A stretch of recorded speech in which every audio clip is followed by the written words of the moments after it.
বাংলাদেশকে কোরআনের বাংলাদেশ হিসাবে দেখতে চাই। এই দেশে বিশৃঙ্খলা আছে, চুরি আছে, ডাকাতি আছে। চুরি ডাকাতি বিশৃঙ্খলা রোধ করে একটি কল্যাণ রাষ্ট্র হিসাবে এই দেশকে গড়ে তুলতে হলে আল্লাহর দেওয়া কোরআনের আইন লাগবে। সম্মানিত ভাইয়েরা, কষ্ট হচ্ছে আপনাদের? অনেকে হয়তো না খায়া চলে আসছে, অসুবিধা নাই। আজকে পেটের খাবার ভাত না হয়ে আজকে আমরা কোরআন দিয়ে আমাদের ক্ষুধা মিটাবো ইনশাআল্লাহ। তাহলে কয়টা গুণ অর্জন করতে হবে? এই 12টা গুণ অর্জন করলে জান্নাত দিবেন কে? আজকে আমরা মুখস্থ করে ফেলবো ইনশাআল্লাহ। রব্বুল আলামিন বলছেন রহমানের বান্দাদের প্রথম গুণাবলী হলো ওয়া ইবাদুর রহমানিল্লাযীনা ইয়ামশুনা আলাল আরদি হাওনা। রহমানের বান্দা হলো তারা দুনিয়ার বুকে নম্রভাবে ভদ্রভাবে বিচরণ করে যারা। রহমানের বান্দা হলো তারা। রহমানের বান্দারা অহংকারী হয় না, অভদ্র হয় না, বেয়াদব হয় না, বরং রহমানের বান্দারা চলনে বলনে কথনে উঠা বসা চলাফেরায় রহমানের বান্দারা নম্র হয়, বিনয়ী হয়। তারা অহংকারী হয় না।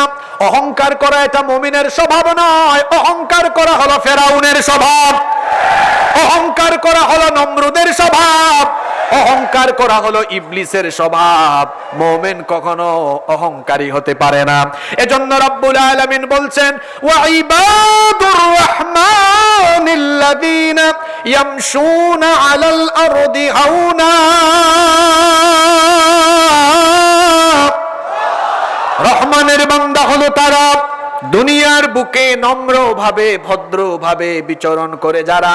রহমানের বান্দা হলো তারা। রহমানের বান্দারা কোনো বিষয় নিয়ে অহংকার করে না। আজ আমাদের সমাজে আমরা কত রকমের অহংকার দেখি।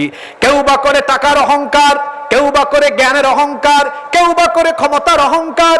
কোনো কিছু নিয়ে অহংকার করার কোনো যোগ্যতা মানুষের নাই, কারণ মানুষের কোনো স্টেবিলিটি নাই, মানুষের কোনো স্থায়িত্ব নাই।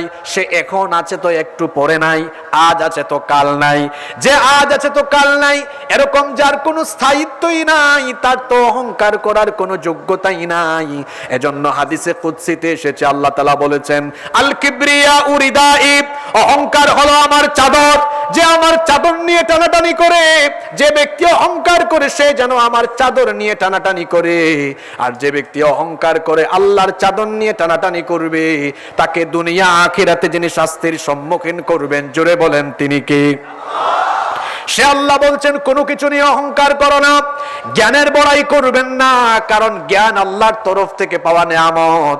আপনি জ্ঞান পাওয়ার পরে অহংকার করবেন না, কারণ আপনাকে জ্ঞানের নেয়ামত দিয়েছেন যিনি, এই জ্ঞানের নেয়ামত ছিনিয়ে নিয়ে আপনাকে আবার পাগল বানায়া দিতে পারেন তিনি। টাকা পয়সা আছে বলে ফুটানি করবেন না, কারণ বহু টাকাওয়ালা সম্পদশালী ব্যক্তিকেও মুহূর্তের মধ্যে রাস্তার ফকির যিনি বানায় দিতে পারেন, জোরে বলেন তিনি কি?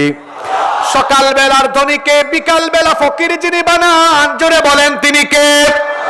এজন্য টাকা পয়সারও বড়াই করা যাবে না, ক্ষমতারও অহংকার করা যাবে না।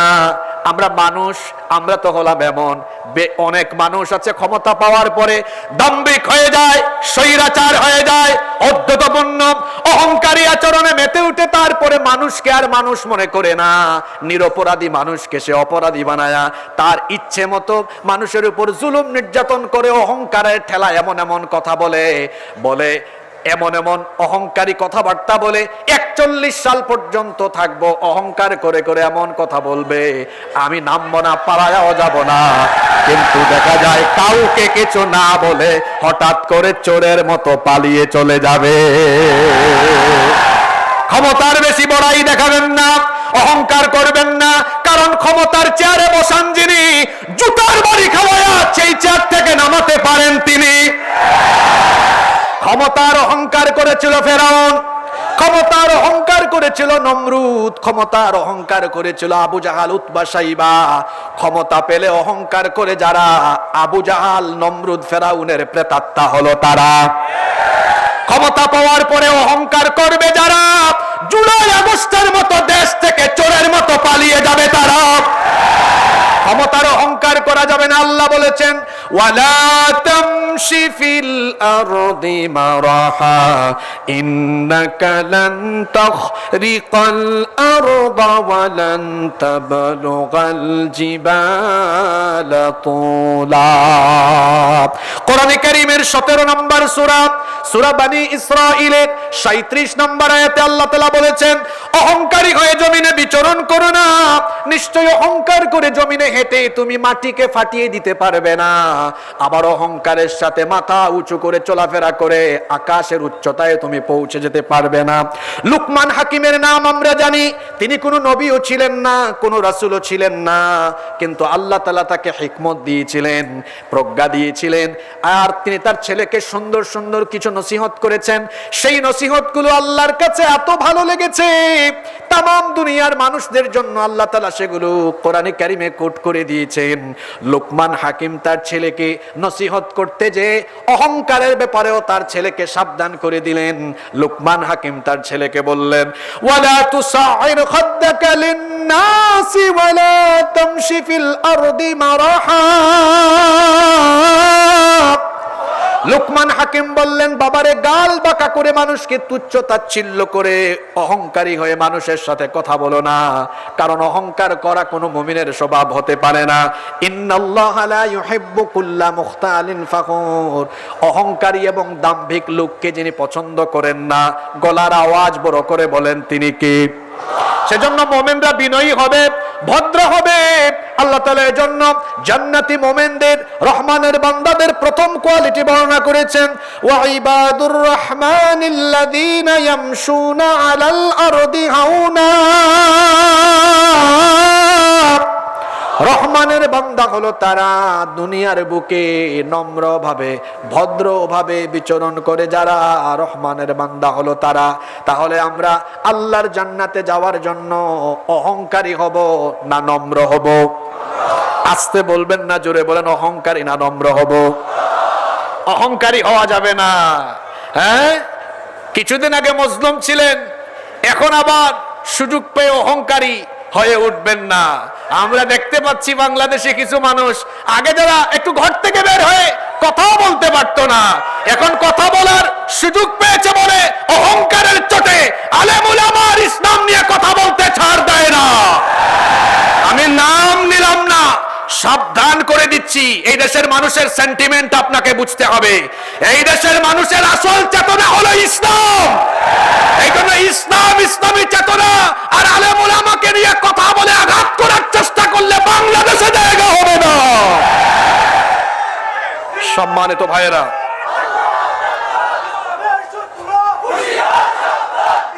আচ্ছা আর দিয়েন না, আমি পয়েন্ট বলবো 12টা। 1 নাম্বার পয়েন্টেই যে স্লোগান শুরু করছেন, আপনারা তো 3 নাম্বারে যাওয়ার আগেই ক্লান্ত হয়ে যাবে। এখনো চলে প্রথম রাউন্ড, তারপর দ্বিতীয় রাউন্ড, তো কোয়ার্টার ফাইনাল, সেমিফাইনাল বাকি আছে না? এটা একটা রূপক কথা, আবার সিরিয়াসলি নিয়েন না যে হুজুর ওয়াজ করতে বসছে না খেলতে বসছে। মানে আমি প্রথম পয়েন্টে আছি, এখন যদি আপনারা আগে থেকেই সিরিয়াস হয়ে আপনারা যদি ক্লান্ত হয়ে যান, তো পরে তো আপনারা টায়ার্ড হয়ে যাবেন। এনার্জি থাকবে, জোরে বলেন, এনার্জি থাকবে।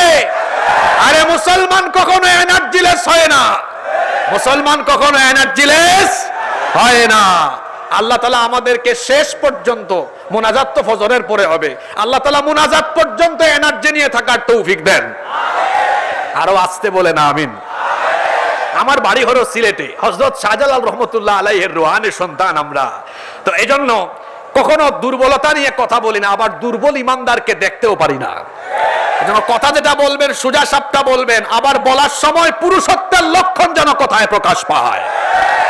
নাম্বার 2, রহমানের বান্দাদের দ্বিতীয় গুণাবলী হলো, আল্লাহ তাআলা বলছেন রহমানের বান্দা হলো তারা মন্দের জবাব ভালো দিয়ে দেয় যারা, এরা তর্ক করে না, মূর্খদের সাথে তর্কে লিপ্ত হয় না, বরং রহমানের বান্দারা মূর্খদেরকে সালাম দিয়ে কেটে পড়ে। এজন্য আল্লাহ তাআলা বলছেন রহমানের বান্দাদের পরিচয় হলো ওয়া ইযা খাতাবাহুমুল জাহিলুনা ক্বালু সালামা। রহমানের বান্দা হলো তারা জাহিলদের সম্মুখীন হলে পরে সালাম দিয়ে কেটে পড়ে যারা, রহমানের বান্দা হলো তারা। রহমানের বান্দারা মন্দের জবাব মন্দ দিয়ে দেয় না, বরং মন্দের জবাব দিবে ভালো দিয়ে।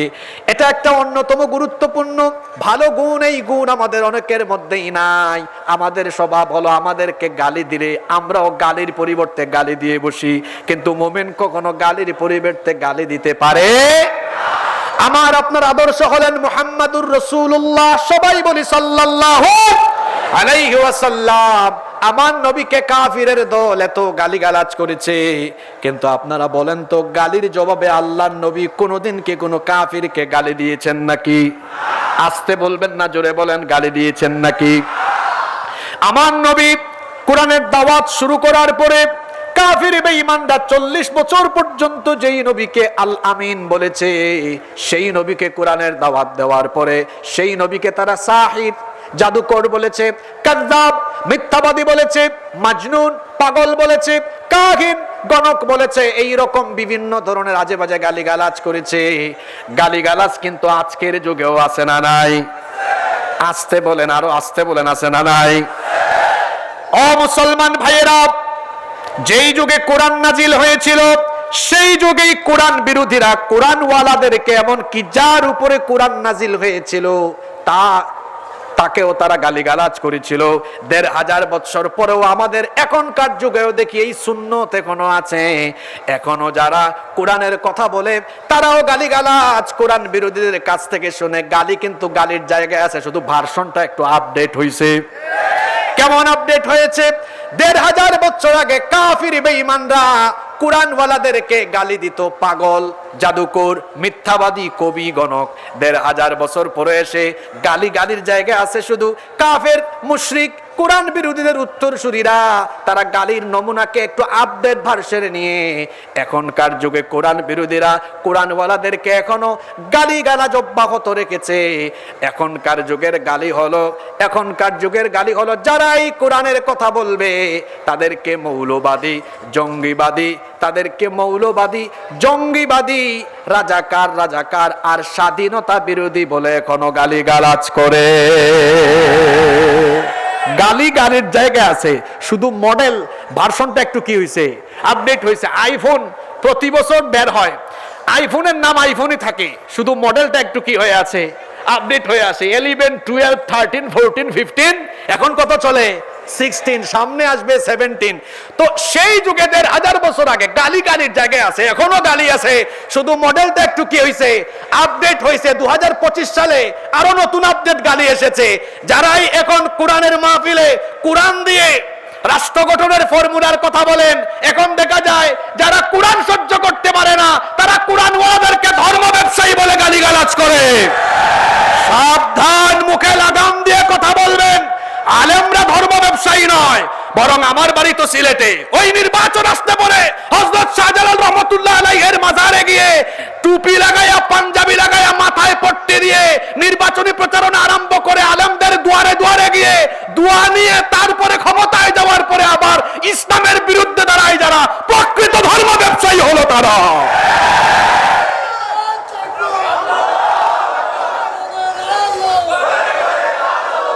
আড়াইবাড়ির মানুষ, ব্রাহ্মণবাড়িয়ার মানুষ, বলেন তো মাওলানা গুলাম কিবরিয়া সাইদি হাফিজাহুল্লাহ, মাওলানা গুলাম খাবির সাইদি রাহিমাহুল্লাহ, আমি হাসিবুর রহমান, আপনারা কি আমাদেরকে কখনো লিবাস পাল্টাইতে দেখেছেন? কথা বলেন, দেখেছেন? আগে যা এখনো তা। আমরা ধর্ম ব্যবসায়ী না, আমাদের লেবাস আগে যা এখনো তা। আমাদেরকে যারা ধর্ম ব্যবসায়ী বলে এরা সকালে থাকে টুপি ছাড়া, বিকালে হয়ে যায় টুপিওয়ালা। এজন্য ধর্ম ব্যবসায়ী কারা তা দেশের মানুষ ভালো করেই জানে, ঠিক কিনা? মুখে লাগাম দিয়ে কথা বলুন। আলেম উলামাদের সাথে বেয়াদবি করে পরিণতি কি হয়েছে আপনারা এটা দেখার পরেও যদি শিক্ষা না নেন, এই দেশে আলেমদের সাথে বেয়াদবি করার কারণে এক গোষ্ঠী আল্লাহর গজবে পড়ে দেশ থেকে বিতাড়িত হয়েছে। পুনরায় যদি কেউ এই ভুল করে, আগের তারা তো হেলিকপ্টারে উঠার সুযোগ পেয়েছে, ভবিষ্যতের বাংলাদেশে আলেমদের সাথে বেয়াদবি করলে এই দেশের মানুষ কাউকে হেলিকপ্টারে উঠার সুযোগও দিবে না।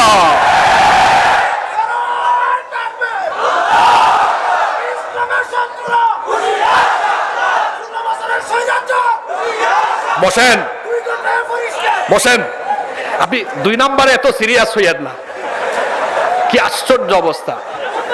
এখনো আসি কোথায় আমরা? জোরে বলেন কোথায়? তবে আপনারা পারবেন, কারণ আপনাদের এনার্জি আছে। আরে ব্রাহ্মণবাড়িয়ার একটা সুনাম সারা দেশই আছে, কি বলেন, আছে না?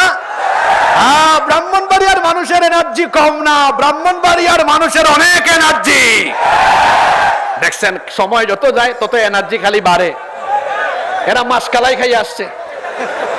আপনাদের এলাকার মাসকালাইও কিন্তু অনেক মজা, জানেন এটা? মাসকালাই এটা আপনাদের এলাকায় যে মজা হয়, এটা বাংলাদেশের কোথাও আর মজা হয় না। এনার্জি আছে আপনাদের। আল্লাহ তাআলা এই এনার্জিকে ইসলামের জন্য কবুল করেন। তাহলে রহমানের বান্দাদের 2 নাম্বার স্বভাব বলছিলাম, গালির জবাবে গালি দেয় না। আল্লাহর নবীকে যখন কাফির মুশরিকরা গালিগালাজ করছে, আল্লাহ তাআলা তার নবীকে বললেন, ওয়াসবির আলা মা ইয়াকুলুনা ওয়াহজুর। আহমেদ আল কাদিরি রাহিমাহুল্লাহ এর মাহফিলে ইসালে সওয়াব, আজকে আড়াইবাড়ি দরবার শরীফের 86তম ঐতিহাসিক আজিমুশান ইসালে সওয়াব মাহফিলের মুহতারাম শ্রদ্ধাভাজন সভাপতি, বিশিষ্ট আলেমে দ্বীন, বিশিষ্ট ইসলামী চিন্তাবিদ, আড়াইবাড়ি দরবার শরীফের সম্মানিত পীর সাহেব, আমাদের মাথার তাজ, আমাদের শ্রদ্ধাভাজন জনাব হযরত মাওলানা গোলাম খাবির সাঈদী হাফিজাহুল্লাহ ওয়া রাআহ ওয়া আতালাল্লাহু উমরাহ ওয়া নাফাআল্লাহু বিহিল উম্মাহ ওয়া তাকাব্বালাল্লাহু জুহুদাহু লিখিদমাতিদ দ্বীন। আমরা সবাই বলি আমিন।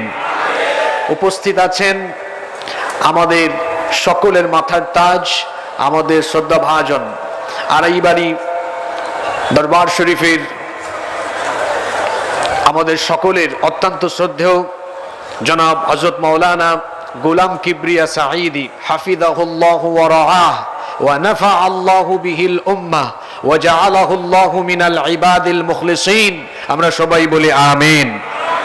মঞ্চে বসা হযরত উলামায়ে কেরাম, উপস্থিত বিভিন্ন প্রতিষ্ঠানের আসাতিদায়ে কেরাম, এসেছেন বিভিন্ন মসজিদের খুতাবা এবং আইম্মায়ে কেরাম, উপস্থিত আমার সামনে বসা পিতৃতুল্য সম্মানিত মুরব্বিয়ানে ইযাম, যুগে যুগে আল্লাহর জমিনে আল্লাহর দ্বীন প্রতিষ্ঠায় যারা অগ্রসেনানীর ভূমিকা পালন করেছেন, আমার কলিজার টুকরা প্রিয় যুবক, তরুণ এবং ছাত্র ভাইয়েরা, পর্দার আড়াল থেকে শ্রবণরতা সম্মানিতা মায়েরা, বোনেরা, উপস্থিত মিডিয়ার প্রিয় কর্মী এবং সাংবাদিক ভাইয়েরা, প্রিয় আড়াইবাড়ি কসবা তথা আমার প্রিয় ব্রাহ্মণবাড়িয়াবাসী, আপনারা সবাই কেমন আছেন?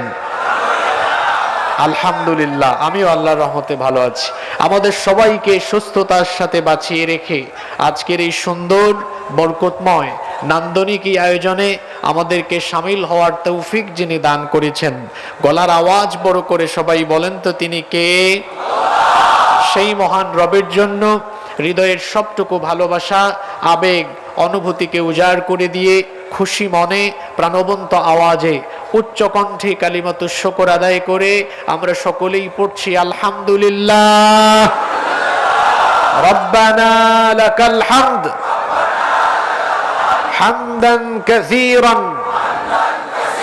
তাইয়িবান মুবারাকান ফীহি ইয়া রাব্বি লাকাল হামদু ওয়া লাকাশ শুকরু কামা ইয়ানবাগি লিজালালি ওয়াজহিকা ওয়া আযীমি সুলতানিকা লাকাল হামদু বিল ঈমান ওয়া লাকাল হামদু বিল ইসলাম ওয়া লাকাল হামদু বিল কুরআন। আল্লাহ তাআলার শুকরিয়া আদায় করার পর অসংখ্য অগণিত দুরুদ এবং সালাম পেশ করছি খাতামুন নবিয়্যিন আশরাফুল আম্বিয়া ওয়াল মুরসালিন রাহমাতাল লিল আলামিন নবিয়ুনা ওয়া সাইয়্যিদুনা ওয়া কুদওয়াতুনা মুহাম্মাদুর রাসূলুল্লাহ সাল্লাল্লাহু আলাইহি ওয়াসাল্লামের প্রতি, যাকে আল্লাহ তাআলা আমাদের হিদায়াতের জন্য প্রেরণ করেছেন। আল্লাহুম্মা সাল্লি আলাইহি আল্লাহুম্মা বারিক আলাইহি।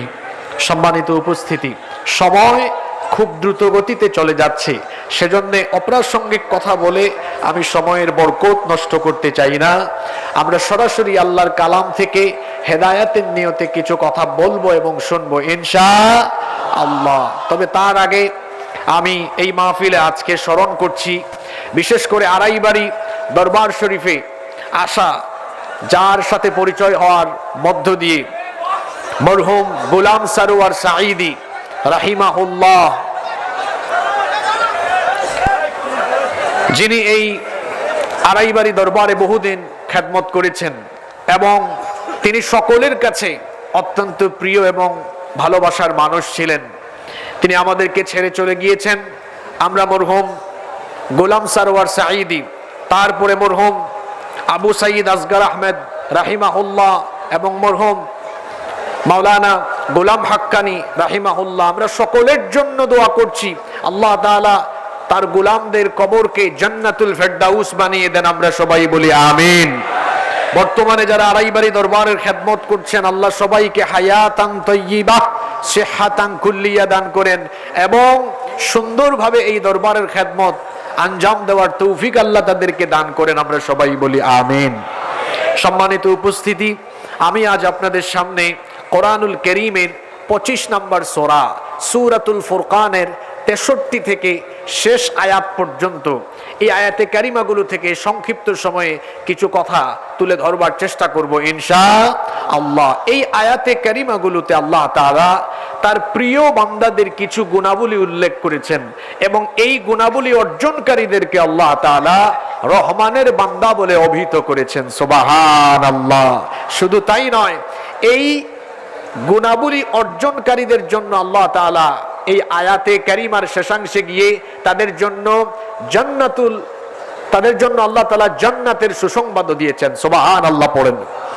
সূরা ফুরকানের শেষের দিকের এই আয়াতগুলোতে আল্লাহ তাআলা 12টি গুণাবলীর কথা বলেছেন।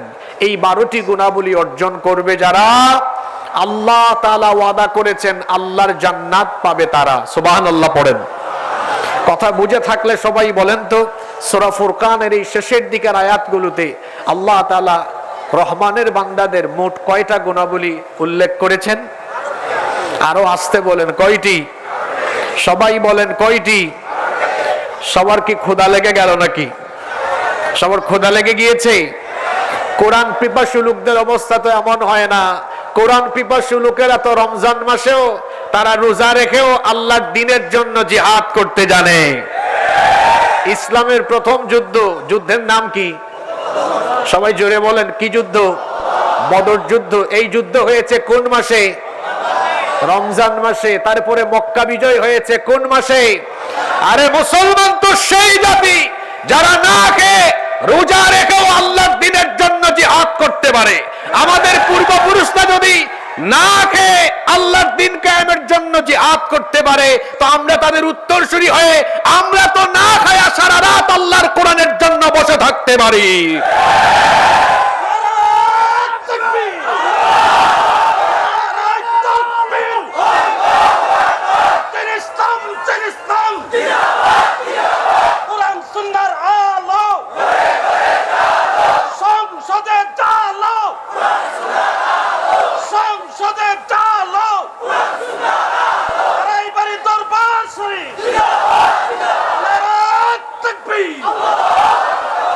এখন বোঝা গেল যে আড়াইবাড়ি দরবারে মাহফিল হচ্ছে।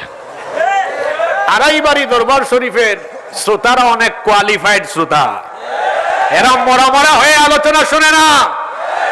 আড়াইবাড়ির এই দরবার হলো আল্লাহর জমিনে আল্লাহর দ্বীন কায়েমের জন্য এক উর্বর দরবার। আড়াইবাড়ি দরবারের শ্রোতার মতো আপনারা আওয়াজ দিবেন, পারবেন তো ইনশাআল্লাহ?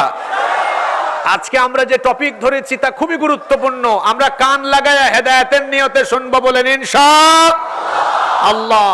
আল্লাহ তাআলা জান্নাত দিবেন 12টা গুণ অর্জন করলে। জোরে বলেন তো কয়টা? আমরা কারা কারা জান্নাতে যেতে চাই না? হাত তুলেন তো। মাশাআল্লাহ। এখানে হুশ মাহফিল হচ্ছে। অনেক জায়গায় বেহুশ ওয়াজ হয় আর বেহুশ মাহফিল হয়। হুজুরেরও লাইন ঠিক থাকে না, শ্রোতার লাইনও ঠিক থাকে না।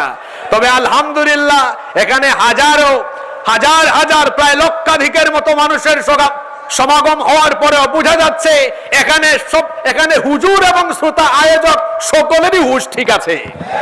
এবং সবচেয়ে গুরুত্বপূর্ণ কথা হলো এ ধরনের বড় আয়োজন যদি সামাজিক বা রাজনৈতিক কোনো অনুষ্ঠান হয়, শৃঙ্খলা ঠিক থাকে না।